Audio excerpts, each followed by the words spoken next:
Hello dear students, today we will discuss worksheet number 45 Mendeleev की आवर्त सारणी की उपलब्धियां एवं मेंडलीव के वर्गीकरण की सीमाएं।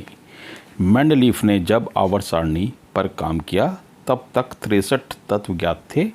मेंडलीव के अनुसार तत्वों के गुणधर्म उनके परमाणु द्रव्यमान का आवर्त फलन होते हैं।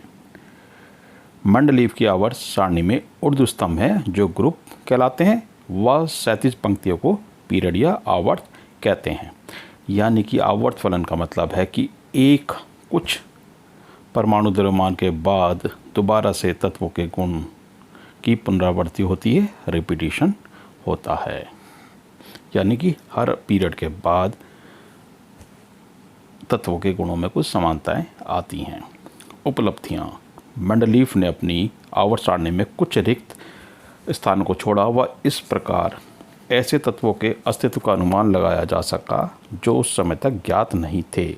अनुमानित तत्व थे एका बोरॉन, एका एल्युमिनियम, एका सिलिकॉन। एक से मतलब एक से है यहाँ। तो जब तत्व ज्ञात हुए तो उनके नाम रखे गए स्कैंडियम, गैलियम और जर्मेनियम। इनके द्वारा अनुमानित तत्वों के गुणधर्मों का अनुमान भी बाद में सही पाया गया।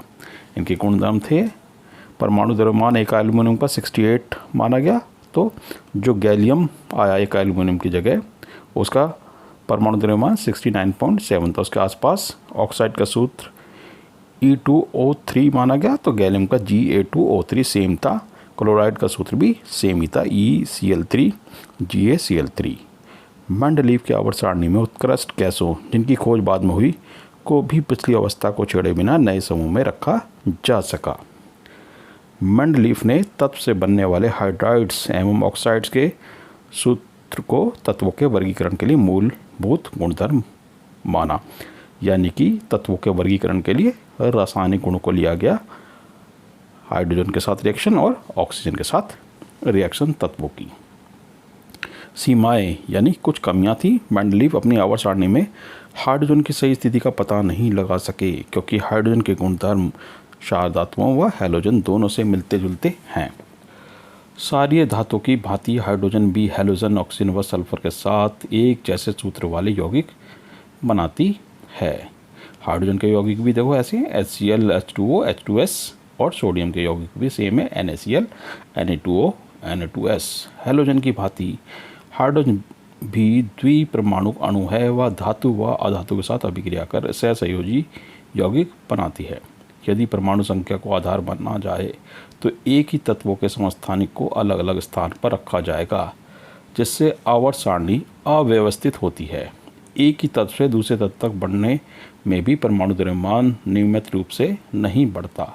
इस प्रकार यह अनुमान लगा पाना संभव नहीं था कि दो तत्वों के मध्य कितने तत्वों की खोज की होगी। प्रश्न देख लेते हैं हम। प्रश्न 1 है, कौन आवर्त सारणी के जनक के नाम से जाने जाते हैं? इन्होंने कौन से गुणधर्म का प्रयोग आवर्त तत्वों को वर्गीकरण करने के लिए किया? मेंडलीव आवर्त सारणी के जनक माने जाते हैं। इन्होंने परमाणु द्रव्यमान तथा तत्वों के रासायनिक गुणधर्मों का प्रयोग आवर्त सारणी के तत्वों को वर्गीकृत करने के लिए किया।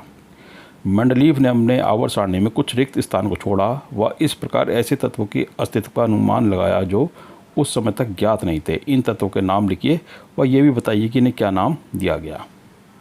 वास्तविक तत्व स्कैंडियम, गैलियम और जर्मेनियम थे।